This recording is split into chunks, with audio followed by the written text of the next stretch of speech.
नमस्कार दोस्तों, कैसे हैं आप लोग। उम्मीद है सभी लोग बहुत ही अच्छे होंगे। जिंदाबाद ज़बरदस्त होंगे सभी लोग। तो जैसे कि अब आप लोग थर्ड सेमेस्टर में आ चुके हैं और इस बार एक नई एनर्जी के साथ आप लोग के साथ मैं जुड़ चुका हूं फिर से। हालांकि अभी कुछ दिन पहले ही मैं थर्ड सेमेस्टर का कोर्स लॉन्च कर दिया हूं, जो कि पूरी तरह से फ्री ऑफ कॉस्ट है। वो कि हमारे यूट्यूब चैनल पे मिलेगा। कहाँ पे? सेमेस्टर स्किल पे। तो परेशान होने की और इधर उधर भटकने की ज़रूरत नहीं है। जिन बच्चों को बाई करना है वो लोग बाई करके पढ़ सकते हैं, लेकिन मेरे यहाँ आपको फ्री ऑफ कॉस्ट मिलेगा। ओके बाबू, चलो अब आगे देखते हैं। आगे अब मैं आप लोग के लिए आज इलेक्ट्रिकल मशीन जो ये आप लोग का सब्जेक्ट है, सिलेबस डिस्कशन भी मैं कर चुका हूँ। सिलेबस डिस्कशन का वीडियो आ चुकी है, आप लोग देख सकते हैं। और बहुत अच्छे से उसमें डीपली एक्सप्लेन किया हूँ, टॉपिक भी बताऊँ क्या क्या पढ़ना है। ठीक है, बहुत डीपली बताया हूँ। तो अभी मैं इलेक्ट्रिकल मशीन फर्स्ट जो है इसकी यूनिट 1 की वीडियो लेकर के आया हूँ मेरे भाई। किसकी? यूनिट 1 की। और पहली वीडियो ही 1 शॉट लेके आया हूँ। ये आप लोग देख सकते हैं, पहली वीडियो ही मेरे प्यारे बाबू 1 शॉट लेकर के आया हूँ, जिसको मैं 2 लेक्चर में बांटूंगा। 1 शॉट मुझे पता है बहुत लंबी हो जाएगी और अभी आप लोग पूरी वीडियो देखेंगे नहीं, तो 2 वीडियो में लेके आया हूँ। पहले वीडियो में हाफ पढ़ेंगे, दूसरे वीडियो में हाफ पढ़ लेंगे। तो 2 वीडियो में इन इलेक्ट्रिकल मशीन फर्स्ट का यूनिट नंबर 1 कौन सा हम लोग ख़त्म कर लेंगे बिना किसी झिझक के, और वो भी बहुत आसान शब्द में। ठीक है मेरे भाई। तो आप लोग यहाँ पे देख सकते हैं लिखा हुआ है unit first. Okay, unit first लिखा हुआ है। तो हम लोग पढ़ेंगे यूनिट फर्स्ट। और ये इलेक्ट्रिकल ब्रांच वाले बच्चों के लिए है, जो कि हमारे जूनियर हैं भाई लोग, इलेक्ट्रिकल ब्रांच वालों के लिए है। और यूनिट फर्स्ट जो हम लोग इसका पढ़ने जाएंगे। और यूनिट फर्स्ट देखते हैं, यूनिट फर्स्ट है डीसी जनरेटर। तो मेरे भाई जिंदाबाद ज़बरदस्त, सब लोग अपना एक नए एनर्जी के साथ शुरू करेंगे थर्ड सेमेस्टर का पहला लेक्चर इलेक्ट्रिकल मशीन फर्स्ट का यूनिट नंबर फर्स्ट। ओके मेरे बाबू, और लेक्चर पहला है, ये ध्यान रखना, लेक्चर पहला है, ये लेक्चर पहला है। ठीक है, यूनिट नंबर फर्स्ट मेरे बाबू, यूनिट नंबर फर्स्ट। ठीक है। और इस बार आप लोग थंबनेल में देखे हैं, मैं लिखा हूँ एक नई शुरुआत एक नए अंदाज में। तो हाँ जी बिल्कुल, एक नई शुरुआत करने जा रहे हैं और एक नए अंदाज में। ठीक है। और फर्स्ट सेमेस्टर और थर्ड सेमेस्टर दोनों odd semester free of cost हमारे सेमेस्टर स्किल पे मिलेंगी। पूरे यूट्यूब पे कोई थर्ड सेमेस्टर फ्री में नहीं पढ़ाता है, मैं आप लोग को पढ़ाऊँगा। PYQs, notes, most important question, marathon classes, 1 shots, हर एक चीज़ लेकर के आऊँगा। सीधा सीधा एग्जाम में फंसने वाले क्वेश्चन। तो अब हम लोग देखते हैं ये। अब इस बार मैं आप लोग के लिए एक नई चीज़ लेकर के आया हूँ, ये देखिए। और ये पूरी PPT इतनी मस्त से तैयार करके लाऊँ। ये PPT अभी लोड नहीं हुई, देखिए लोड हो रही है अभी नीचे, अभी लोड नहीं हुई है, लोड हो रही है। देखिए 1-2 पेज आ गया। कुल मिला जुला के 15 पेज की PPT लेके आया हूँ और बहुत मस्त लेकर के आया हूँ। आप लोग पढ़ोगे तो मज़ा ज़रूर आ जाएगा आप लोग को पढ़ने में। और क्या ही बताऊँ, नई शुरुआत किया हूँ और एक नए अंदाज में। ये सब एक अलग अलग से फिगर लेके आया हूँ मैं, पढ़ने में मज़ा तो आएगा। तो हम लोग पढ़ने जा रहे हैं क्या? हम लोग पढ़ने जा रहे हैं इलेक्ट्रिकल मशीन फर्स्ट का यूनिट नंबर 1 का लेक्चर 1 देखने जा रहे हैं। ओके बाबू, 1 शॉर्ट वीडियो है, 2 पार्ट में डिवाइड करेंगे। पहले में हाफ देखेंगे, दूसरे में हाफ देखेंगे। तो अभी ये सारा PDF नीचे लोड हो रहा है, आधा लोड हो चुका है और आधा और लोड होना है। तो अब हम लोग सबसे पहला तो आप लोग के सामने ये मोटर की DC मोटर और DC जनरेटर जो है ना, उसकी फिगर दी हुई है। अब यहाँ पे हम लोग अपना पहला देखते हैं कि पहला हम लोग का है क्या। ठीक है। तो पहले में हम लोग को पढ़ना क्या है मेरे बाबू, पहले। और हाँ, पढ़ाई शुरू करने से पहले मैं आप लोग को एक चीज़ बता दूँ। जैसे कि मैं अपने रूम पे हूँ अभी, तो थोड़ा बगल में साइड से ट्रेन वगैरह की आवाज़ आएगी, तो प्लीज़ प्लीज़ प्लीज़ आप लोग के साथ सामने हाथ जोड़ रहा हूँ बाबू, सॉरी कह रहा हूँ, उसको इग्नोर कर देना। ओके, इग्नोर करना, पढ़ाई पे फोकस करो और एक नया शुरुआत कर लो। देखो अभी कोई थर्ड सेमेस्टर पे इतना फोकस नहीं कर रहा होगा, और जो एक्स्ट्रा ऑर्डिनरी स्टूडेंट है, जो स्मार्ट स्टूडेंट हैं, वो लोग इसको पढ़ लो ताकि क्लास में पढ़ने में आपको आसानी हो। और क्लास में टीचर जैसे बोले तुरंत आप लोग आंसर बताओगे चट चट, तो आप लोग का क्रेज बढ़ेगा। तो इग्नोर करते हैं बैकग्राउंड नॉइस को, सीधे पढ़ाई पे फोकस करते हैं। तो हम लोग का पढ़ाई का आप लोग देख लीजिए, पॉलिटेक्निक इलेक्ट्रिकल इंजीनियरिंग तृतीय सेमेस्टर बोले तो थर्ड सेमेस्टर का है, unit number 1 DC generator. DC generator संपूर्ण नोट्स लेकर के आया हूँ, लेकिन मैं आधा ही पढ़ाऊँगा, परेशान मत होना, आधा ही पढ़ाऊँगा। तो DC जनरेटर है, यूनिट नंबर फर्स्ट का, इलेक्ट्रिकल मशीन है। आप लोग देख सकते हैं चैप्टर का नाम इलेक्ट्रिकल मशीन फर्स्ट है और यूनिट नंबर फर्स्ट का टॉपिक पहला क्या है, DC generator. Okay, DC generator आप लोग को पढ़ना है मेरे प्यारे भैया, डीसी जनरेटर। क्या? DC generator. हाँ देखो, बहुत स्लो पढ़ा रहा हूँ क्योंकि टाइम अभी हम लोग के पास बहुत अच्छा खासा पर्याप्त टाइम है, तो बहुत डीपली अध्ययन करेंगे और बहुत डिटेल में अध्ययन करेंगे और आसान तरीके से अध्ययन करेंगे जिससे आप लोग को समझने में कोई परेशानी ना हो। तो पहला चैप्टर हम लोग का है DC generator. Okay, unit number 1। अब डीसी जनरेटर में सबसे पहले आप लोग जान जाइए कि फैराडे का, अब देखो ये सारा पीपीटी अब इधर से तैयार होना शुरू है। पीपीटी है मेरे भाई, याद रखना, पीडीएफ नहीं है। रुको मैं दिखा दे रहा हूँ आप लोग को, पूरा पीपीटी है, एक एक पीपीटी पढ़ाऊँगा।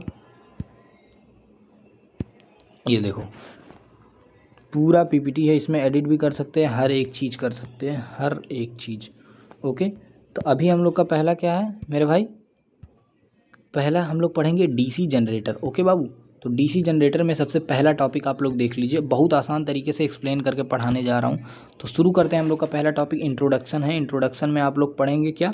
फैराडे के विद्युत चुंबकीय प्रेरण का नियम, जिसे आप लोग कहते हैं इंग्लिश वाले बच्चे Faraday law of electromagnetic induction.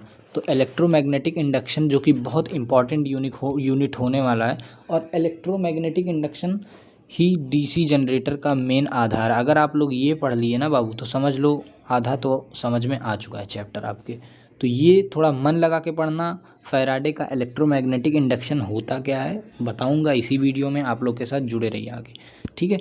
तो अभी हम लोग देखते हैं कि फैराडे का इलेक्ट्रोमैग्नेटिक इंडक्शन का 2 नियम था। तो फैराडे का इलेक्ट्रोमैग्नेटिक इंडक्शन का मेरे भाई जो वो थे ना फैराडे चाचा हम लोग को 2 नियम दिए, एक प्रथम नियम और एक द्वितीय नियम। देखो थोड़ा पीपीटी में गलत लिखा है तो उसको इग्नोर करना, क्योंकि मेरे से ही बनाने में मिस्टेक हो गई थी। हाँ, तो उसको इग्नोर करना, बाकी मैं बोल के तो इधर बता ही रहा हूँ। ओके बाबू, ठीक है, थोड़ा सपोर्ट कर देना आप लोग, समझने थोड़ा कॉपरेट करना हमारे साथ। तो फैराडे का प्रथम नियम हम लोग देखते हैं। फैराडे का प्रथम नियम क्या कहता है? जब किसी बंद विद्युत परिपथ या चालक से गुजरने वाली चुंबकीय फ्लक्स के मैक्सिमम समय के साथ परिवर्तन होता है तो उस चालक में एक विद्युत वाहक बल उत्पन्न हो जाता है। यदि परिपथ बंद है तो उसमें विद्युत वाहक बल प्रवाहित नहीं होगी। नहीं समझ में आया होगा कुछ भी काटो, कुछ भी नहीं समझ में आएगा, परेशान होने की ज़रूरत नहीं है। Don't fear, semester skill is here. Okay, फिर से देखते हैं और फिर से समझाने की कोशिश करते हैं। देखो यहाँ पे क्या लिख रखा है? जब किसी विद्युत परिपथ या चालक से, मतलब जब किसी विद्युत परिपथ से गुजरने वाले चुंबकीय फ्लक्स के ये एक मिनट, ये थोड़ा गलत लिखा है क्या? मैक्निम है कि मैक्सिमम लिखा होगा, सॉरी मैक्सिमम लिखा होगा। ओके, मैक्सिमम लिखा है, इसको पढ़ना ध्यान से। मैक्सिमम समय के साथ परिवर्तन होता है। तो पहला देखो, वैसे मान लो कोई विद्युत परिपथ है, जैसे ये मेरे बाबू कोई विद्युत परिपथ है, तो इस परिपथ में अब मान लो यहाँ पे बैटरी लगा हुआ है, ठीक है। ये मेरे भाई विद्युत परिपथ है और यहाँ पे बैटरी लगी हुई है, ठीक है। तो इस विद्युत परिपथ, यहाँ से आप लोग की धारा ऐसे प्रवाहित हो रही है। बहुत बढ़िया से परिपथ बना लेता हूँ थोड़ा, वो तो अलग है, सस्ता परिपथ है, तो वो फिर से बनाता हूँ ऐसे, और इधर से धारा, एक मिनट, हाँ धारा इधर। तो क्या लिखा है? जब किसी विद्युत परिपथ या चालक, मतलब जब किसी विद्युत परिपथ से गुजरने वाली चुंबकीय फ्लक्स, अब मान लो जैसे इसमें आप लोग यहाँ पे क्या करोगे, डीसी मोटर लगा, मतलब सॉरी डीसी बैटरी लगा हुआ है, तो आप लोग जब यहाँ से इस बैटरी में कनेक्शन जोड़ोगे तो यहाँ पे आप लोग नोटिस कर रहे होगे मेरे बाबू, करंट दौड़ रहा है, जिसे हम लोग किससे, आई से प्रदर्शित करते हैं, ठीक है, आई से प्रदर्शित करते हैं। तो जब हम लोग करंट, जब किसी बैटरी में जब आप लोग धारा का प्रवाहित करोगे, किसी भी परिपथ में धारा का प्रवाह करोगे, तो आप लोग सुने होंगे फर्स्ट सेमेस्टर में ही पढ़े होंगे, सेकंड सेमेस्टर में FEE में पढ़े होंगे आप लोग, कि कहीं भी जब धारा का प्रवाह होता है या इलेक्ट्रॉन जब फ्लो करता है मेरे भाई, तो वहाँ पे जो विद्युत धारा का क्या होता है, विद्युत चुंबकीय फ्लक्स बनता है। जिस फ्लक्स से हम लोग गॉसियन पृष्ठ का अध्ययन करते हैं, और विद्युत चुंबकीय फ्लक्स मतलब विद्युत वाहक बल रेखाएं, ठीक है, विद्युत बल रेखाएं जिसे कहते हैं, विद्युत चुंबकीय फ्लक्स उसी को कहते हैं, ठीक है। तो विद्युत चुंबकीय फ्लक्स वही हो गया कि अब इसी के चारों तरफ हम लोग का क्या, इलेक्ट्रोमैग्नेटिक फील्ड उत्पन्न हुआ। अब इलेक्ट्रोमैग्नेटिक फील्ड में, अब मान लो एक कोई सरफेस, अब थोड़ा इसको जूम करके मैं पढ़ाता हूँ, बहुत डिटेल में पढ़ाऊँगा। अब यही चीज़ है, इसी को थोड़ा बड़ा करके बताऊँ, इसी चीज़ को मैं थोड़ा बड़ा करके बताऊँगा। मान लो मेरे भैया, ये आप लोग की करंट जा रही थी, और यहाँ पे आप लोग का इलेक्ट्रोमैग्नेटिक फील्ड उत्पन्न हो गया इसके चारों तरफ गोलाई में, इसके मेरे बाबू चारों तरफ गोलाई में इलेक्ट्रोमैग्नेटिक फील्ड उत्पन्न हो गया। अब जब उत्पन्न होगा, अब मान लो इसी में छोटा सा आप सरफेस रख लो, गॉसियन पृष्ठ भी इसी से रिलेट करता है। अब इस पृष्ठ से होके गुजरने वाली, अब इस पृष्ठ से होके जितनी रेखाएं गुजरेंगी, अब जैसे बोला हूँ ना, इसके चारों तरफ गुजर रही है, चारों तरफ क्या चल रहा है, चुंबकीय फ्लक्स, मतलब चुंबकीय फ्लक्स चल रहा है। अब इसी पृष्ठ से जो होके जाएगी, पृष्ठ से जो मतलब एक किसी सतह के आस चारों तरफ से ऐसे इसी एक किसी सतह के चारों तरफ से जब होके जाएगी, इस तरह से, इस तरह से, इस तरह से, इस तरह से, इस तरह से, तब उसे हम लोग क्या कहेंगे मेरे बाबू, उसे हम लोग कहेंगे चुंबकीय फ्लक्स। ठीक है, तो चुंबकीय फ्लक्स ये होता है। चुंबकीय फ्लक्स के मैक्सिमम समय के साथ परिवर्तन होता है तो उस चालक में एक विद्युत वाहक बल उत्पन्न होता है। मतलब तो उसमें एक विद्युत वाहक बल उत्पन्न होता है, जैसे कि जब चुंबकीय फ्लक्स उत्पन्न होगा मेरे भाई उसी में, तो चुंबकीय फ्लक्स के साथ साथ उसमें एक ईएमएफ उत्पन्न होता है, जिसको हम लोग इलेक्ट्रोमोटिव फोर्स कहते हैं। ठीक है, तो इलेक्ट्रोमोटिव फोर्स उत्पन्न होता है। तो बस पहला नियम यही कह रहा है, फिर से आप लोग को डिटेल में समझाता हूँ, एक्सप्लेन कर दिया तो बस वही चीज़ का है। जब किसी बंद परिपथ में, मतलब जब कोई बंद परिपथ रहेगा तो बंद परिपथ से गुजरने वाली विद्युत चुंबकीय फ्लक्स, मतलब परिपथ से जो चुंबकीय फ्लक्स गुजरेगा, चुंबकीय फ्लक्स को हम लोग किससे मेरे भाई, फाई से डिनोट करते हैं। किससे? चुंबकीय फ्लक्स को हम लोग किससे, फाई से डिनोट करते हैं। हाँ, तो जब किसी बंद विद्युत परिपथ या चालक से गुजरने वाली चुंबकीय फ्लक्स के मैक्सिमम समय के साथ परिवर्तन होता है तो उसमें एक विद्युत वाहक बल ईएमएफ उत्पन्न होता है। ठीक है, तो उसमें एक विद्युत वाहक बल ईएमएफ उत्पन्न होता है, यहाँ पे लिखा हुआ है ईएमएफ उत्पन्न होता है। और यहाँ पे इसके उत्पन्न हो जाता, उसके बाद भी लिखा है यदि परिपथ बंद रहेगा, मतलब जब क्लोज लूप रहेगा, क्या रहेगा, जब क्लोज लूप रहेगा, वही जब परिपथ पूरी तरह से बंद रहेगा, यहाँ पे लिख रखा है बंद रहेगा, तो उसमें विद्युत धारा प्रवाहित होने लगती है। जब लूपवा क्लोज हो जाएगा, ऐसे तो रहता है, ऐसे रहेगा, कुंजी बनाना आप लोग तो पढ़े होंगे, ऐसे रहेगा, ऐसे रहता है, फिर ऐसे रहता है। तो अब यही कुंजी को आप एक मिनट ऐसे रहेगा, फिर ऐसे रहेगा, अब ये ऐसे ही रहता है। अब यही कुंजी को बंद करने के लिए यहाँ पे ले आओ ऐसे, बस कुंजी बंद हो गया। तो इसी तरह आप लोग का मेरे भाई परिपथ क्लोज हो जाता है। तो वही तो लिखा है, पर यह यदि परिपथ बंद है तो उसमें विद्युत धारा प्रवाहित होने लगती है। तो जब परिपथ बंद हो जाएगा तो कुंजियाँ दोनों सट जाएगा आपस में, तभी तो परिपथ बंद होगा। तो जब परिपथ बंद हुई जाई तो धारा ऑटोमेटिक प्रवाहित होने लगी वहाँ में की। ठीक बा, तो यही कह रहा है, जब किसी विद्युत परिपथ में गुजरने वाली चुंबकीय फ्लक्स मैक्सिमम समय के साथ परिवर्तन होती है तो उसमें देखो, जब सीधा जानो, पॉइंट नोट कर लो, नोट कापी कलम लेके बैठो और नोट कर लो।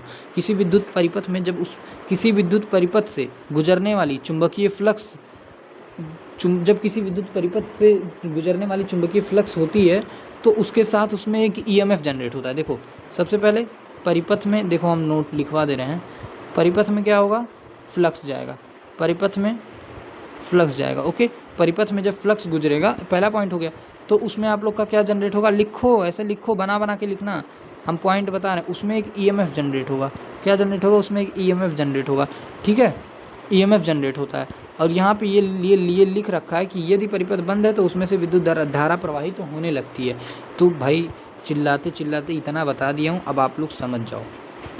और इसका ये जो है ना, आप लोग का ये भी जान लो मेरे बाबू, ट्रांसफार्मर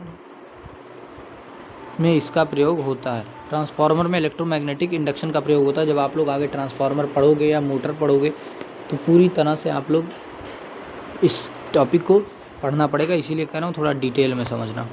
फिर से देख लेते हैं, चौथी पाँचवीं बार समझा रहा हूँ। जब किसी बंद विद्युत परिपथ या चालक से गुजरने वाली चुंबकीय फ्लक्स के मैक्सिमम समय के साथ परिवर्तन होता है तो उस चालक में एक विद्युत वाहक बल मतलब ईएमएफ उत्पन्न होता है। यदि परिपथ जो है बंद है तो विद्युत धारा प्रवाहित होने लगती है, तो उसमें से क्या, विद्युत धारा प्रवाहित होने लगती है, बस। और अगर आप लोग को इसका पीडीएफ चाहिए तो एक बार कमेंट कर देना, मैं पीडीएफ दे दूंगा। व्हाट्सएप चैनल का कमेंट कर देना, मैं आप लोग को व्हाट्सएप चैनल पे ज्वाइन कर दूंगा, देन पीडीएफ भेज दूंगा। अगर आप लोग को स्क्रीनशॉट लेना तो ले लेना। तो पहला नियम हो गया। अब दूसरा नियम आप लोग का क्या है, किसी चालक में प्रेरित होने वाली विद्युत वाहक बल, मतलब अभी यहाँ पे आप लोग देख ली, यहाँ पे जब परिपथ में से मैग्नेटिक फ्लक्स गुजरेगा तो उसमें ईएमएफ उत्पन्न होगा। मैग्नेटिक फ्लक्स गुजरेगा, देखो सीधा किसी विद्युत परिपथ में मैग्नेटिक फ्लक्स गुजरेगा तो उसमें ईएमएफ उत्पन्न होगा, बात खत्म। और ईएमएफ तभी उत्पन्न होगा जब परिपथ बंद रहेगा। तो सीधे बात, फैराडे का प्रथम नियम ये कहता है कि किसी परिपथ में चुंबकीय फ्लक्स उत्पन्न होगा, तो अगर चुंबकीय फ्लक्स उत्पन्न होगा तो हम लोग का सीधे पॉइंट बनता है, एक दूसरे के ऊपर डिपेंड है सब लोग। किसी मतलब किसी बंद विद्युत परिपथ में क्या होगा, किसी बंद विद्युत परिपथ में चुंबकीय फ्लक्स जब गुजरेगी, मान लो कोई बंद विद्युत परिपथ है इस तरह से, कोई बंद विद्युत परिपथ है इस तरह से, ठीक है, हल्का हल्का बना दे रहा हूँ, आप लोग समझ जाना। कोई बंद विद्युत परिपथ है इस तरह से और यहाँ पे आप लोग का मेरे बाबू क्या लगा है, बैटरी लगा है। तो किसी क्या लिखा है यहाँ पे आप लोग देख लो, लिखा क्या है कि फैराडे के इलेक्ट्रोमैग्नेटिक इंडक्शन का प्रथम नियम ये कहता है, किसी बंद विद्युत परिपथ से अगर चुंबकीय फ्लक्स गुजरेगी तो उसमें क्या उत्पन्न होगा, तो उसमें एक ईएमएफ उत्पन्न होगा मेरे बाबू, उसमें एक ईएमएफ उत्पन्न होगा, ठीक है। और ईएमएफ उत्पन्न तभी होगा यदि परिपथ बंद है तो उसमें विद्युत धारा प्रवाहित होने लगेगी। तो जब परिपथवा बंद रही, दोनों कुंजी आपस में सट जाई, तब तो परिपथवा बंद हुई, जब परिपथवा बंद हुई कुंजिया सट जाई तो करंट ऑफ फ्लो हो लगी। यह तो बतिया कहता है, तो ये क्लियर हो गया। तो बस यही 2 पॉइंट याद कर लो मेरे बाबू, जब किसी विद्युत परिपथ में चुंबकीय फ्लक्स गुजरेगी तो उसमें ईएमएफ उत्पन्न होगा, बस दैट्स इट। अब ईएमएफ उत्पन्न होगा, यहाँ तक आप लोग समझ गए। अब फैराडे का दूसरा नियम इसी से रिलेट करता है। फैराडे का दूसरा नियम, किसी चालक में प्रेरित होने वाली विद्युत वाहक बल मतलब कि ईएमएफ परिमाण चुंबकीय फ्लक्स में परिवर्तन की दर के सीधे समानुपाती होता है, ठीक है। अभी नहीं समझ में आएगा तो जो ईएमएफ उत्पन्न हुआ है ना आप लोग का पहले वाले में, ईएमएफ जो आप लोग का उत्पन्न हुआ है वो ईएमएफ किसके चुंबकीय फ्लक्स में परिवर्तन की दर के समानुपाती होता है। तो मेरे भाई यहाँ से देख लो, ईएमएफ जो उत्पन्न हुआ है, ईएमएफ समानुपाती होता है मेरे बाबू, ईएमएफ समानुपाती होता है किसके, चुंबकीय फ्लक्स में परिवर्तन की दर को। और चुंबकीय फ्लक्स हम लोग किससे, -n/d∅ से प्रदर्शित करते हैं, d∅ अपान क्या लिखा है, परिवर्तन की दर को। तो परिवर्तन की दर को हम लोग किससे प्रदर्शित कर देते हैं, dt। तो यही तो लिखा है मेरे भाई, यही तो लिखा है मेरे लाला, और इसको वोल्ट से प्रदर्शित करेंगे तो यही तो लिखा है आप लोग को। फिर से E बराबर मतलब EMF बराबर -n/d∅, एक मिनट थोड़ा उधर जगह नहीं है, इधर लिख देते हैं, E बराबर -n/d∅, d∅ मतलब चुंबकीय फ्लक्स में परिवर्तन की दर, जो परिवर्तन और किसके दर के समानुपाती होता है, दर मतलब समय, तो dt के समानुपाती होता है मेरे बाबू, मेरे लाला, मेरे करेजा, यही तो लिखा है। EMF बराबर -n/d फ्लक्स अपान dt, -n/d फ्लक्स अपान dt। तो देखो सब एक दूसरे पे आधारित है। प्रथम नियम, जब किसी विद्युत परिपथ में फ्लक्स गुजरेगा तो EMF इंड्यूस्ड होगा, मतलब EMF उत्पन्न होगा। और दूसरा नियम क्या कह रहा है, दूसरा नियम भी इसी पे आधारित है। दूसरा नियम, जो EMF बनेगा वो EMF जो है ना, चुंबकीय फ्लक्स में परिवर्तन की दर के सीधे समानुपाती होता है, ठीक है, सीधे समानुपाती होता है मेरे बाबू। बस अगर आप लोग को PDF चाहिए तो PDF ले लेना, 15 मिनट से एक ही टॉपिक को समझाया जा रहा हूँ। अगर नहीं समझ में आया तो भाई और क्या ही बताऊँ आप लोग को, फिर भी कोशिश करता हूँ।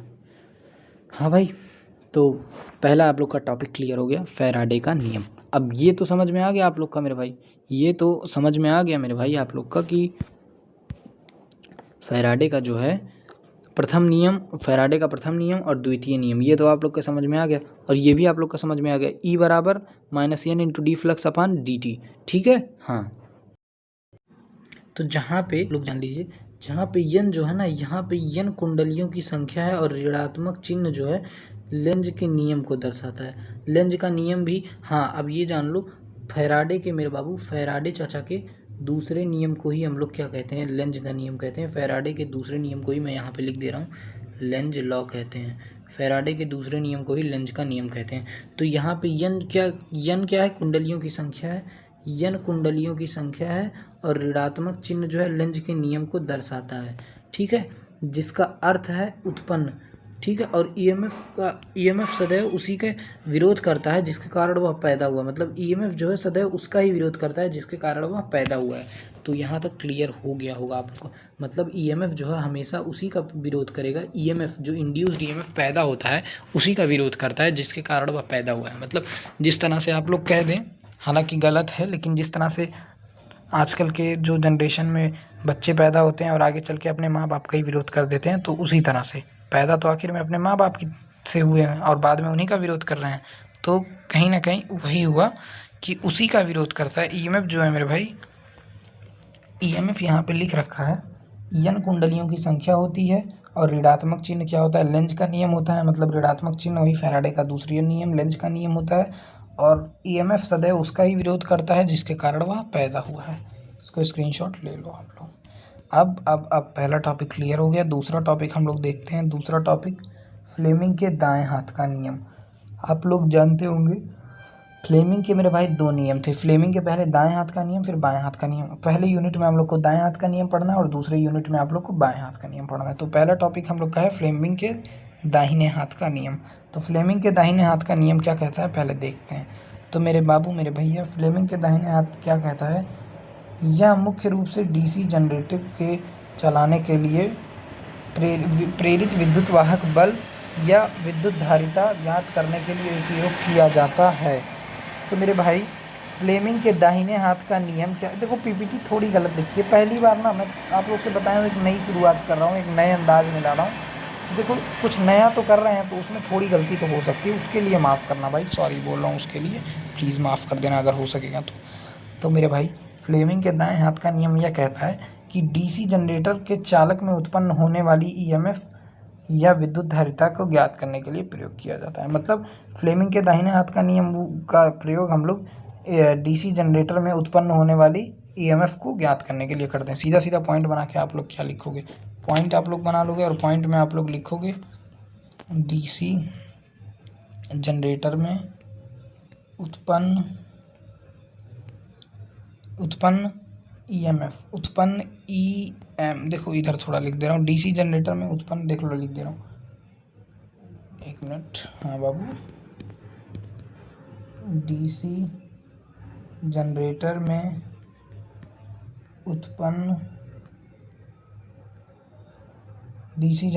उत्पन्न क्या लिखा है, ईएमएफ। ध्यान से सुनना, ईएमएफ ज्ञात करने के लिए किया जाता है, ईएमएफ ज्ञात करने के लिए किया जाता है। तो फ्लेमिंग के दाहिने हाथ का नियम का प्रयोग हम लोग तब करते हैं जब डीसी जनरेटर में उत्पन्न ईएमएफ का धारिता ईएमएफ ज्ञात करने के लिए किया जाता है कि उसमें कितना इंड्यूस्ड ईएमएफ मतलब इलेक्ट्रोमोटिव फोर्स उत्पन्न हुआ है। ठीक है, परिभाषा लिखा है यहाँ पे, परिभाषा लिखा है तो उसको हम लोग इग्नोर करते हैं और आगे देखते हैं क्या कहता है कि परिभाषा, यह हमें अपने दाएं हाथ के अंगूठे, देख लो ध्यान से पढ़ना, फ्लेमिंग के दाहिने हाथ का नियम इसी तरह से है।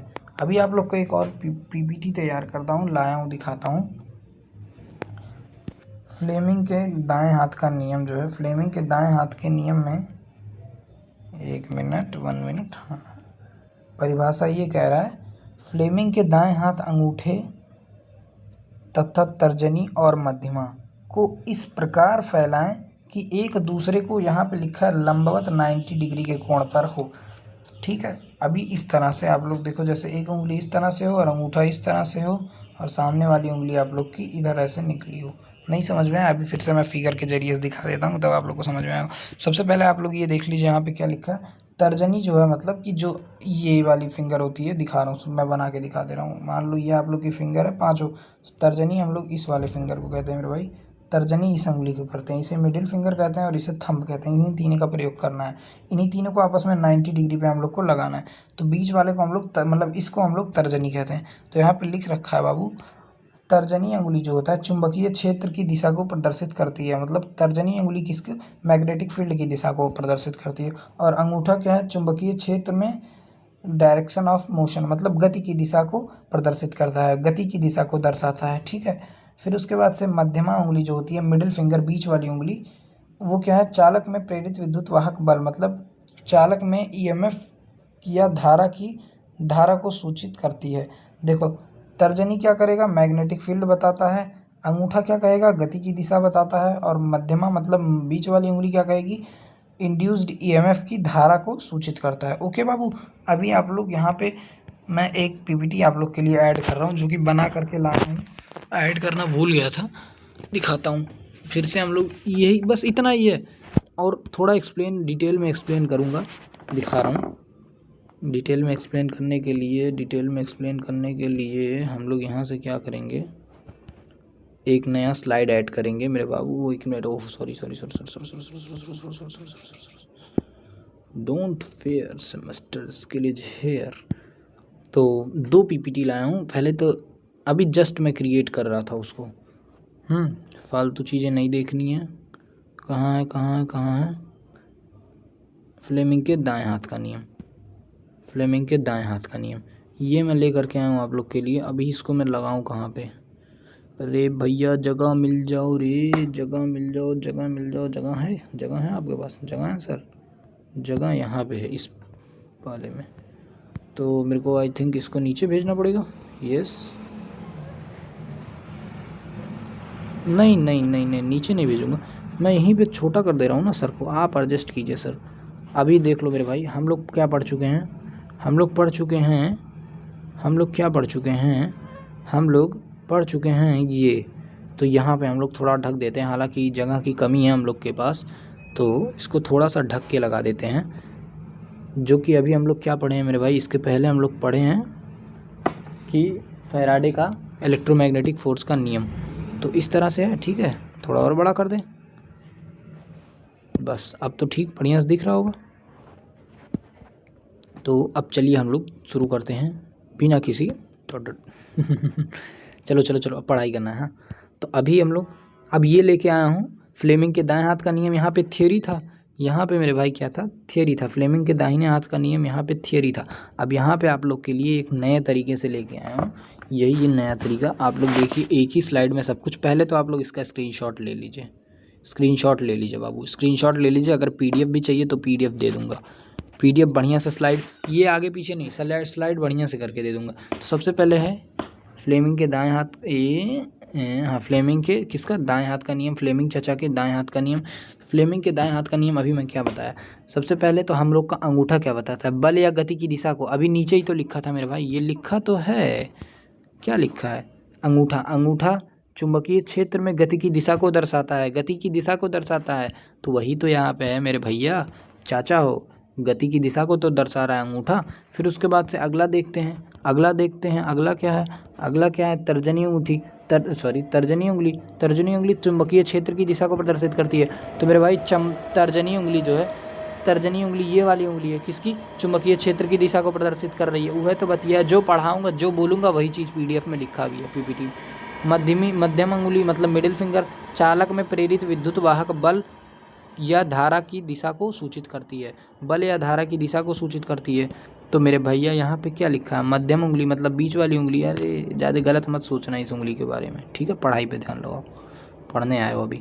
मध्यम उंगली क्या? धारा की दिशा को, हाँ धारा की दिशा को प्रदर्शित कर रही है चाचा लोग, ठीक है? अभी फिंगर आप लोग को इस तरह से सेट करना है, हालांकि ये देख लीजिए जिस तरह से इस फिगर में बना रखा है ये बंदा, उसी तरह से। तो फिर से एक बार क्लियर कर दे रहा हूँ, क्या करेगा? अंगूठा बल की दिशा को बताएगा, अंगूठा मेरे बाबू बल की दिशा को बताएगा, हाँ, और तर्जनी चुंबकीय क्षेत्र की दिशा को, और मध्यमा धारा की दिशा को दर्शाएगी। इज इट क्लियर और नॉट? ओके, सबसे पहले क्या है? हाँ, अब यहाँ पे देखते हैं हाथ की संरचना में क्या लिखा है। दायां हाथ की 3 उंगलियां एक दूसरे के लंबवत होनी चाहिए, और लंबवत मतलब तीनों उंगलियां 90 अंश पर होनी चाहिए, जिस तरह से इस फिगर में बना रखा है। तीनों उंगलियां 90 डिग्री पर लंबवत होनी चाहिए। तो बाबू परिभाषा आप देख लेते हैं, परिभाषा सबसे पहले देख लेते हैं। बहुत मस्त ये वाली पीपीटी से, तो ये मेरी फेवरेट पीपीटी है। ऐसे पीपीटी अगर मिल जाए तो पढ़ाने में मज़ा आ जाएगा। आप लोग सपोर्ट करो तो सारी पीपीटी मैं ऐसे ही लाऊंगा। परिभाषा क्या कह रहे हैं मेरे भाई? परिभाषा क्या कह रहा है? यदि दायां हाथ इस प्रकार रखा जाए, अंगूठा तर्जनी और मध्यमा एक दूसरे के लंबवत हो, तो तर्जनी, अरे यार जो बताएं वही तो है। तर्जनी चुंबकीय क्षेत्र की दिशा, मध्यमा चालक में प्रवाहित धारा की दिशा, अंगूठा चालक में लगने वाले बल या गति की दिशा को दर्शाता है। इसे ही हम लोग फ्लेमिंग के दाएं हाथ का नियम कहते हैं मेरे भैया। ओ भैया, बस बात खत्म? नहीं नहीं नहीं, ख़त्म नहीं हुआ है सर, ख़त्म नहीं हुआ है। आरेख इसका जान लीजिए। अभी बोला हूँ आप लोग से, जनरेटर में, मोटर में, ट्रांसफार्मर, नहीं ट्रांसफार्मर में देखो, जनरेटर में किस में, सबसे पहले नोट कर लो कहाँ पे प्रयोग होता है। जनरेटर में, डीसी मोटर में इसका प्रयोग होता है। मोस्ट वायरल और धमाकेदार एग्जाम्पल हैं इसके, ठीक है बाबू, ठीक है चाचा।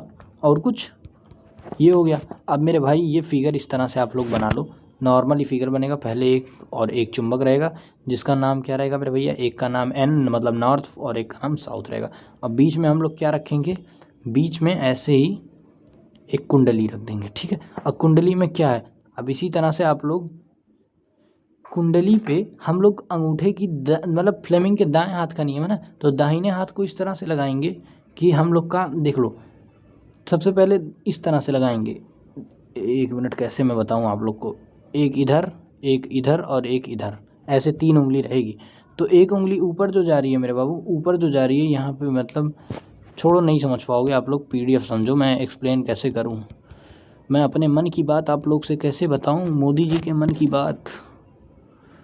आप लोग बस इतना फिगर समझ जाओ, ये जान लो आप लोग के सिलेबस में फ्लेमिंग के दाएं हाथ का नियम पढ़ना है, तो इतना समझ जाओ। दाएं हाथ का नियम फिगर इस तरह से बनेगा मेरे भैया, फिगर इस तरह से बनेगा। परिभाषा आप लोग का लिखा है कि किस उंगली का क्या काम होता है। अंगूठा बल की दिशा बताएगा, बी चुंबकीय क्षेत्र की दिशा बताएगा, आई धारा की दिशा बताएगा। Is it clear? यही लिखा है और यही होता है हम लोग को फ्लेमिंग के दाएं हाथ का नियम। और इसी तरह आप लोग एक फिगर बना लेना, ठीक है, देख लो इसी तरह से बना हुआ है, एक बार स्क्रीनशॉट ले सकते हो। हाँ, दाएं हाथ के नियम के, अरे यार वही तो लिखा हुआ है जो अभी बताया हूँ यार, जो अभी बताया हूँ वही तो यहाँ पे सारांश में लिखा है। अब इधर हम लोग देखते हैं, ये भगवान जौन बतैले बाटी हुआ तो लिखल बा, अंगूठा लगने वाली बल की दिशा को, तर्जनी चुंबकीय क्षेत्र की दिशा को, मध्यमा हम लोग की धारा की दिशा को बताता है, बस वही तो लिखा है। और कुछ इस PPT में कुछ नहीं बचा। ये क्लियर करा दिया हूँ, ये क्लियर करा दिया हूँ, मतलब ये क्लियर करा दिया हूँ, ये फिगर समझा दिया हूँ, ये फिगर बता दिया हूँ, ये हो गया, ये हो गया, कुछ बचा नहीं इस PDF में। 6 पॉइंट था, सारा क्लियर। अब हम लोग आगे बढ़ते हैं, ठीक है। 30 मिनट में सिर्फ 2 टॉपिक क्लियर किया हूँ, बड़ा स्लो पढ़ा रहा हूँ। अगला हम लोग का क्या है मेरे भाई, इंसुलेटिंग मटेरियल्स के बारे में हम लोग को पढ़ना है। क्या इंसुलेटिंग मटेरियल, मैं आप लोग से एक रिक्वेस्ट करना चाहता हूँ, वीडियो बहुत लंबी जा रही है, लंबी नहीं करूँगा वीडियो। इंसुलेटिंग मटेरियल तक पढ़ा के रोक दूंगा, उसके बाद से DC जनरेटर के बारे में, संरचना के बारे में हम लोग अगली वीडियो में चर्चा करेंगे, ठीक है बाबू लोग। तो 30 मिनट की वीडियो है, बहुत आराम से देखिएगा आप लोग, जैसे मन करे, जितने एक्स स्पीड पे मन करेगा उतने एक्स पे देखिएगा, परेशान होने की बिल्कुल भी ज़रूरत नहीं है। बस इंसुलेटिंग मटेरियल पढ़िए। आज के लिए मिलते हैं बाद में, पहले ये पढ़ाऊँगा, भागना मत। हाँ, सबसे पहले मेरे भैया, मेरे चाचा, मेरे भैया क्या लिखा है चाचा लोग, इंसुलेटिंग मटेरियल होता क्या है, पॉइंट बना के नोट करना है। इंसुलेटिंग मटेरियल इलेक्ट्रिक मैकेनिकों में उपयोग होने वाले अचालक पदार्थ, उनके, यहाँ पे से गायब हो गया है, उनके सुरक्षात्मक कार्य, तापमान मतलब मैक्सिमम सेफ ऑपरेटिंग टेम्परेचर को सहन करने वाली के क्षमता। आप लोग नहीं पढ़ पाओगे, मैं पढ़ाऊँ, PDF मत ध्यान देना आप लोग, जितना सुनो, PDF नहीं लोगे मुझे पता है, क्योंकि PDF में सब गलत लिखा है। आप लोग को जितना मैं बता रहा हूँ सिर्फ उतना स्क्रीनशॉट लेना। जैसे अभी आप लोग को पता है ना फ्लेमिंग वाला, उसको स्क्रीनशॉट ले सकते हो, और आप लोग को जो ज़रूरत पड़े, जो आप लोग को समझ में, उसका स्क्रीनशॉट ले लेना। ओके बाबू, ठीक है। अभी इंसुलेटिंग मटेरियल का वर्गीकरण, हम लोग को इंसुलेटिंग मटेरियल्स के बारे में पढ़ना है मेरे भैया। इंसुलेटिंग मटेरियल्स के बारे में क्या है कि, ये छोड़ो यार, समझ नहीं पाओगे। इंसुलेटिंग मटेरियल मैं बताता हूँ आपको, दूसरे PPT में चलते हैं।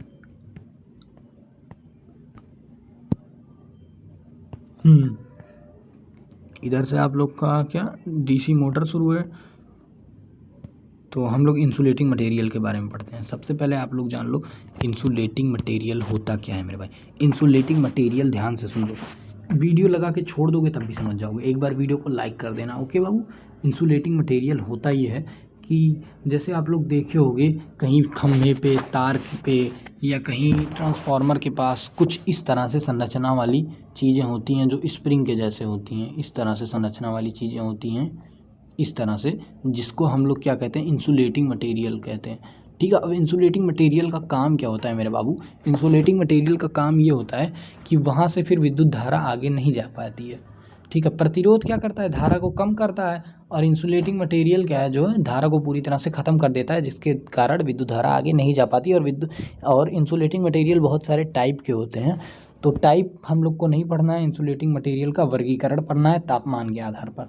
तो अभी हम लोग तापमान के आधार पर इंसुलेटिंग मटेरियल का क्लासिफिकेशन पढ़ेंगे। तो उसके पहले आप लोग जान गए इंसुलेटिंग मटेरियल होता क्या, यही होता है, जैसे मान लो कोई तार में करंट फ्लो कर रहा है और वहीं पे आप लोग इंसुलेटिंग मटेरियल घप से लगा दिए, यही वाला चीज़ जो मैं आप लोग को बताया हूँ, यही वाली चीज़ आप लोग लगा दिए, तो फिर उसके आगे करंट नहीं फ्लो करेगा। अब ये आप लोग देखे होंगे, ऐसे मान लो कोई तार, ये तो सीधा होगा नहीं, मान लो ऐसे कोई तार जा रहा है, तार ऐसे कोई जा रहा है इधर, ठीक है। और यहाँ पे ऐसे ही खम्भा लगा है, तो आप लोग देखे होंगे ऐसे खम्भे पे लगा रहता है ये इंसुलेटिंग मटेरियल, ताकि तार से जो करंट आ रहा है, मान लो कोई लीकेज करंट वगैरह खम्भे पे ना आए, और ताकि खम्भे पे आएगा तो जो खम्भे के आसपास जो व्यक्ति उसके चपेट में आ जाएगा और उसको करंट लग जाएगी। इसीलिए खम्भे के आसपास या ट्रांसफार्मर के आसपास सेफ्टी के लिए हम लोग इंसुलेटिंग मटेरियल्स को लगा देते हैं, जिससे करंट आगे फ्लो नहीं कर पाएगा।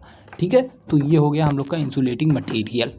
स्क्रीनशॉट ले सकते हैं आप लोग। ओके बाबू, अब हम लोग को पढ़ना है इंसुलेटिंग मटेरियल तापमान के आधार पर।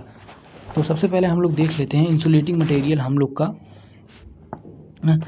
कितने टाइप्स का होता है। इंसुलेटिंग मटेरियल्स हम लोग का कितने टाइप्स का होता है, तो ये हो गया हम लोग का इंसुलेटिंग मटेरियल्स हम लोग का तापमान के आधार पर वर्गीकरण चार्ट। तो हम लोग का इंसुलेटिंग मटेरियल कुल मिला जुला के 3 3 6 7 टाइप का होता है। सबसे पहले वाई, आप लोग देखो, सबसे पहले वाई, देन ए, देन ई, देन बी, फिर उसके बाद एफ़, फिर एच, फिर सी। ये हो गया हम लोग का इंसुलेटिंग मटेरियल्स का टाइप। तो यहाँ पे हम लोग सबसे पहले इसका ये वाला PDF इंपॉर्टेंट है, आप लोग इसका स्क्रीनशॉट यहाँ तक का ले सकते हैं, ऐसे यहाँ तक का ले सकते हैं स्क्रीनशॉट। ओके बाबू, तो यहाँ पे देखो वीडियो शूट कर रहा हूँ, याद आ गया, ये देख लो कहाँ पे टाइमिंग लिखी रहती है, 12 PM हो रहा है। मैं कैसे आप लोग को दिखाऊँ, सॉरी 12 AM हो रहा, 11:57 PM हो रहा है, और अभी थोड़ी देर में 3 मिनट में ही रात का 12 बज जाएगा। तो छोड़ो, अपने टॉपिक पे आते हैं। तो इंसुलेटिंग मटेरियल आप लोग के कुल मिला जुला के कितने भैया, 7 प्रकार के होते हैं इंसुलेटिंग मटेरियल्स। ठीक है बाबू, 7 बहुत स्लो पढ़ा रहा हूँ इसीलिए थोड़ा टाइम लग रहा है, तो क्योंकि डीपली पढ़ा रहा हूँ ना, चाहूँ तो ऐसे ही PPT पढ़ दूँ और आप लोग का काम खत्म हो जाएगा, लेकिन PPT पढ़ने वाला नहीं हूँ मैं, बताऊँगा तो डिटेल में बताऊँगा। ये हो गया आप लोग का क्या, इंसुलेटिंग मटेरियल 7 प्रकार का। वाई देख लो फिर से, वाई, ए, ई, बी, एफ, एच, सी। ठीक है, अब इसका तापमान भी आप लोग इस वाले चार्ट में देखेंगे। ठीक है, तो चार्ट ये कह रहा है, सबसे पहले आप लोग देखेंगे ये आप लोग का क्लास हो जाएगा, देन ये आप लोग का तापमान हो जाएगा, और ये आप लोग का उपयोग, ये वाला जो मटेरियल होता है कहाँ कहाँ पे प्रयोग होता है। तो सबसे पहले क्लास वाई वाला हम लोग देखेंगे मेरे बाबू। क्लास वाई वाला इंसुलेटिंग मटेरियल जो कि 90 डिग्री तक का होता है, इसका मैक्सिमम ताप क्या होता है, 90 डिग्री सेल्सियस, और इसका प्रयोग हम लोग करते हैं सूती धागा में, रिम में मतलब सिल्क में, और सामान्य कागज़ में प्रयोग करते हैं। तो क्लास वाई के इंसुलेटिंग मटेरियल का मैक्सिमम टेम्परेचर होता है 90 डिग्री तक के टेम्परेचर, 90 डिग्री तक के टेम्परेचर को सह लेता है क्लास वाई का इंसुलेटिंग मटेरियल, और इसका प्रयोग हम लोग सूती धागा में, सिल्क में और कागज़ में करते हैं। ठीक है, इसी तरह से दूसरा देखते हैं क्लास ए का। तो क्लास ए का इंसुलेटिंग मटेरियल हम लोग का मैक्सिमम 105 डिग्री तक के तापमान को सह सकता है, और इसका हम लोग प्रयोग करते हैं तेल या रिज में डूबा हुआ सूती कपड़े में और उपचारित कागज़ में, मतलब सूती कपड़े में और उपचारित कागज़ में। स्क्रीनशॉट ले लेना आप लोग। ठीक है, इसी तरह से तीसरा इंसुलेटिंग मटेरियल है क्लास ई का इंसुलेटिंग मटेरियल। अब क्लास ई के इंसुलेटिंग मटेरियल का जो है मैक्सिमम टेम्परेचर, अधिकतम तापमान 120 डिग्री होता है। क्लास ई के इंसुलेटिंग मटेरियल का अधिकतम तापमान मेरे बाबू 120 डिग्री होता है, और इसका प्रयोग हम लोग करते हैं लेदर के पेपर में, और उसके बाद से एक मैकेनिकल, मतलब छोड़ो हटाओ, इसको मत जानो आप लोग भाई, जो गलत है नहीं पढ़ाऊँगा, गलत नहीं पता, कम पढ़ाऊँगा चलेगा, लेकिन गलत नहीं मिलेगा आपको हमारे यहाँ। इसका नहीं पता है भाई, माफ़ कर देना, जय श्री राम। हाँ, तो गलत नहीं पढ़ाऊँगा, लेकिन कम पढ़ाऊँगा। देखो मेरे यहाँ आप लोग को कम कंटेंट मिलेगा, लेकिन 100% सही कंटेंट मिलेगा, गलत नहीं मिलेगा। ठीक है, तो ये हो गया हम लोग का क्लास ई का इंसुलेटिंग मटेरियल, जिसका मैक्सिमम टेम्परेचर होता है 120 डिग्री। ठीक है, अब इसी तरह क्लास बी का होता है क्लास बी का इंसुलेटिंग मटेरियल, जिसका मैक्सिमम टेम्परेचर मतलब अधिकतम तापमान होता है कितना, 130 डिग्री सेल्सियस तक, और इसका प्रयोग हम लोग कहाँ कहाँ पे करते हैं मेरे बाबू। इसका प्रयोग हम लोग अभ्रक में करते हैं, मतलब माइका में करते हैं, फिर ग्लास फाइबर में करते हैं, फिर उसके बाद साधारण बाइंडिंग में करते हैं मतलब। तो सबसे पहले क्लास जान लीजिए, क्लास बी का अधिकतम क्लास बी के इंसुलेटिंग मटेरियल का तापमान होता है 130 डिग्री, और इसका प्रयोग माइका में करते हैं, ग्लास फाइबर में करते हैं। इसी तरह से अगला है क्लास एफ़ का। क्लास एफ़ का हम लोग का मैक्सिमम टेम्परेचर होता है, ये सब क्या है जो क्लास लिखा है, class Y, class A, class E, class F, class B, ये सब आप लोग के इंसुलेटिंग मटेरियल्स के टाइप हैं, ये आप लोग पढ़ लेना। इंसुलेटिंग मटेरियल 7 प्रकार का होता है, अभी आप लोग को पहले बताया हूँ YAEBFHC। तो इसी तरह से हम लोग का है क्लास F वाला। तो क्लास F वाला मेरे बाबू जो इंसुलेटिंग मटेरियल है, इसका मैक्सिमम टेम्परेचर होता है कितना, 155 डिग्री सेल्सियस। अब इसका हम लोग प्रयोग कहाँ करते हैं, उच्च तापमान मैकेनिक्स हानिकारक मतलब हाई टेम्परेचर में करते हैं, बस इतना जान लो। अब अगला है क्या है, क्लास एच। देखो सिर्फ पढ़ना है इसके बारे में, इसीलिए इसको ज़्यादा डिटेल में नहीं बता रहा हूँ, बस थोड़ा बता रहा हूँ ताकि आप लोग समझ जाओ कितने क्लास के होते हैं, मतलब कितने टाइप के होते हैं इंसुलेटिंग मटेरियल, और सारे इंसुलेटिंग मटेरियल्स का मैक्सिमम टेम्परेचर जान जाओ और उसका प्रयोग कहाँ कहाँ पे होता है, इतना जान जाओ। बस यही आप लोग के सिलेबस में दिया ही है, मैं सिलेबस डिस्कशन कर चुका हूँ। क्लास एच जो है, क्लास एच टाइप के इंसुलेटिंग मटेरियल का मैक्सिमम टेम्परेचर होता है 180 डिग्री सेल्सियस, और इसका प्रयोग हम लोग करते हैं अभ्रक और एबेस्ट साइट के उच्च मतलब मिश्रण में करते हैं हम लोग। जब कुछ भी मिलाएंगे तो हम लोग क्लास एच के क्लास एच के किसके इंसुलेटिंग मटेरियल का प्रयोग करते हैं। अब क्लास सी क्या है, क्लास सी है सबका दादा।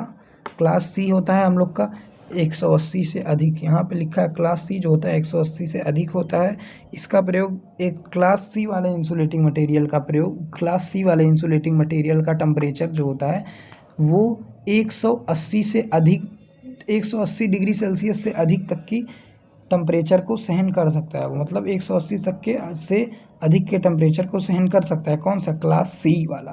तो क्लास सी का प्रयोग जैसे शुद्ध अभ्रक मतलब शुद्ध माइका, फिर चीनी मिट्टी में, फिर उसके बाद से कांच के गिलास में, ठीक है, उसके बाद से किसमें, कांच के गिलास में, ठीक है, कांच के गिलास में, कांच में वही बोलो, चाहे कांच का गिलास बोलो या कांच बोलो, शीशे में।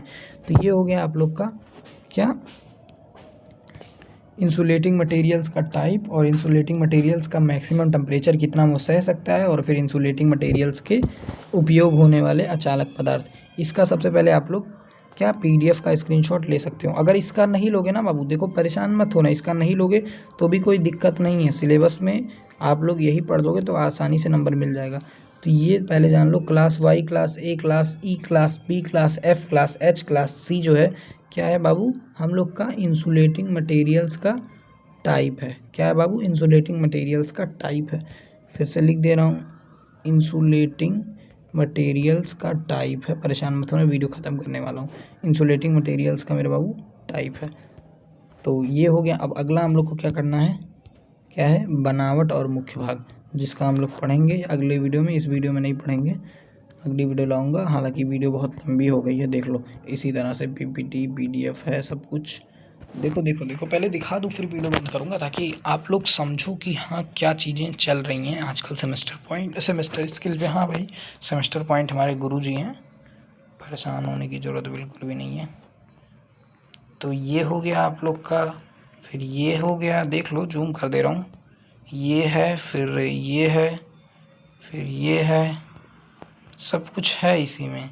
आर्मेचर वाइंडिंग, कम्यूटेटर, देन इसमें से EMF इक्वेशन है DC जनरेटर का आप लोग यहाँ पे देख सकते हैं, DC जनरेटर का आप लोग यहाँ पे देख सकते हैं। कार्य सिद्धांत एवं परफॉर्मेंस बोले तो प्रदर्शन। फिर उसके बाद से आप लोग क्या देख सकते हैं, अगले PDF में आओ, अगले PDF में क्लासिफिकेशन ऑफ DC जनरेटर देखोगे। फिर उसके बाद से PDF अगले में क्या है, अरे मतलब मेरे बाबू पूरी तरह से मैं आप लोग को बता दूं, परेशान होने की ज़रूरत बिल्कुल भी नहीं है, कहीं भटकने की ज़रूरत बिल्कुल भी नहीं है, हर एक चीज़ फ्री ऑफ कॉस्ट। देखो आज के वीडियो में हम लोग का क्या क्या क्लियर हुआ, आज के वीडियो में हम लोग फ्लेमिंग के दाएं हाथ का नियम क्लियर किए हैं। फिर उसके बाद से क्या किए हैं, फैराडे का दोनों नियम क्लियर किए हैं, पहला नियम और दूसरा नियम। फिर उसके बाद से इंसुलेटिंग मटेरियल, 3 टॉपिक बहुत डिटेल में, बहुत डीपली और बहुत आसान तरीके से मैं आप लोग को समझाने की कोशिश किया हूँ, तभी थोड़ा टाइम लग गया। इसका स्क्रीनशॉट ले लेना। हाँ, तो आज का वीडियो अभी यहीं पे एंड करते हैं, अगले वीडियो में देख लो PDF किस तरह से है, ताकि जानो क्या चल रहा है सेमेस्टर स्किल पे आजकल। देखो लोड नहीं हुआ, हाँ ये है आप लोग का PDF PPT है, सॉरी, हर एक चीज़ के बारे में, अनुप्रयोग हर एक चीज़, जो सिलेबस डिस्कशन में जो लोग थे ना उन लोग को पता है कि क्या चीज़ है क्या चीज़ नहीं है। तो अभी मैं इस वीडियो को एंड करता हूँ, अगला वीडियो मैं यहाँ से शुरू करूँगा। कहाँ से देखो ये तो हो गया, इसका आप लोग स्क्रीनशॉट ले सकते हैं, देन या तो PDF भेज दूँगा मैं आप लोग को, आप लोग कमेंट कर देना एक बार कि PDF चाहिए तो मैं भेज दूँगा। हाँ, अब हम लोग यहाँ पे अगला पढ़ेंगे। अगला हम लोग का क्या है मेरे बाबू, अगला क्या है, बनावट और मुख्य भाग किसके बारे में, डीसी जनरेटर के बारे में, जो कि ये वाला है। पढ़ने में बहुत मज़ा आएगा। हालांकि आप लोग पढ़ चुके होंगे ऑलरेडी FEEE में, लेकिन इसमें आप लोग थोड़ा डिटेल में पढ़ेंगे तो पढ़ने में मज़ा तो ज़रूर आएगा। तो अभी मेरे बाबू मैं इस वीडियो को एंड करता हूँ। आई होप इतने देर से वीडियो में कुछ आप ज़रूर समझने की कोशिश किए होंगे। पसंद आया हो तो वीडियो को एक बार लाइक ज़रूर कर देना, और चैनल पे नए हो तो चैनल को सब्सक्राइब कर देना। अभी आप लोग के पास टाइम है एक्स्ट्रा ऑर्डिनरी बनने का, तो सेमेस्टर स्किल से जुड़ जाइए। पूरा third semester free of cost पढ़ाऊँगा, पूरा third semester free of cost पढ़ाऊँगा। और जल्दी ही मैं आप लोग के लिए फर्स्ट सेमेस्टर की वीडियो लॉन्च करने वाला हूँ। परेशान होना मत, फर्स्ट सेमेस्टर में भी टाइम है, फर्स्ट सेमेस्टर की मैं लॉन्च करूँगा। तो थर्ड सेमेस्टर का पहला यूनिट श्री गणेशाय नमः हो चुका है। मिलेंगे पार्ट 2 में। ये लेक्चर नंबर 1 था बाबू, ये लेक्चर नंबर 1 था। ये तो सारा ऑटो रोटेशन जो है ना वो दिमाग ख़राब करके रख देता है। ये लेक्चर नंबर 1 था। अब हम लोग अगला लेक्चर में मिलेंगे, किस में, लेक्चर नंबर 2 में, लेक्चर 2 में मिलेंगे। ठीक है, किस में मिलेंगे, लेक्चर नंबर 2 में। तो तब तक के लिए शुक्रिया, अगर आप लोग इतने देर तक जुड़े हैं। मिलते हैं नए वीडियो में। Thank you so much for watching. और भाई एक बार लाइक ज़रूर ठोक देना यार। देखा 12 बज रहा है, 12:30 बज गया, 12:07 हो रहा है। तो मिलते हैं, तब तक के लिए thank you so much for watching. Bye bye.